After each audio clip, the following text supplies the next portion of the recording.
This is the welded wire bin. It's another popular compost bin for someone with a smaller property or yard. It's made out of welded wire fencing. The mesh size on this bin is 1 inch by 2 inch mesh, and it takes about 12 feet of wire wrapped around to make this bin.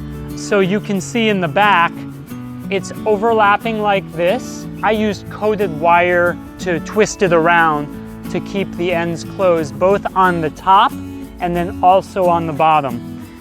This bin is 3 feet tall. I like bins that are 3 feet tall because I can easily work inside of them. You can get wire that's higher, but you might not be able to use it as well. One advantage of this bin is that it is easy to assemble and disassemble. Another advantage is it is a relatively inexpensive bin. You can buy 12 feet of wire at the hardware store for about $20, $25, and sometimes they'll sell you the wire by the foot. You just tell them how long you'd want it. Another thing I like about this bin is that it keeps you honest. You can see inside the bin, and right now we don't see any fresh food scraps, even though there are plenty of fresh food scraps inside of this bin, because I've taken care to layer with an adequate amount of browns. And the browns I'm using here are dried leaves and straw and a little bit of shredded paper in the bin. And one trick I wanted to point out, whether you're using this kind of bin or an earth machine or any other bin that you're layering, you can always have a closed trash can next to the bin that has your browns, so that when you come out here with your buckets of food scraps, you have your food scraps, you have your browns, you can do your layering so no food shows, and that's the way to manage these bins properly.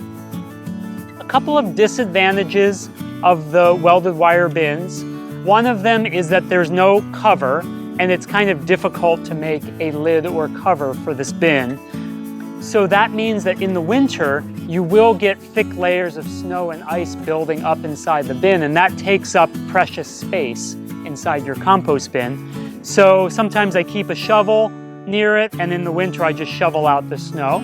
And I have also put a piece of cardboard or a piece of plywood and a rock on top to keep out those layers as well. But it is nice in the summer that you get the rain and it tends to not dry out because it gets extra moisture from rain. Another disadvantage is it's not a very enclosed bin. So similar to the earth machine where you can get critters trying to burrow underneath, that can also happen with the welded wire. They can also climb up and go in from the top. So, you know, your best prevention for critters is to compost proper materials and to make sure you're using plenty of brown materials and layering properly. And most people, when they do that, don't have a problem, but it is a very open bin. Some people like the way it looks, the aesthetics of it. It's kind of a natural look. Some people don't like it. They consider it to be untidy. And so you can decide for yourself if this kind of bin will fit in with your household.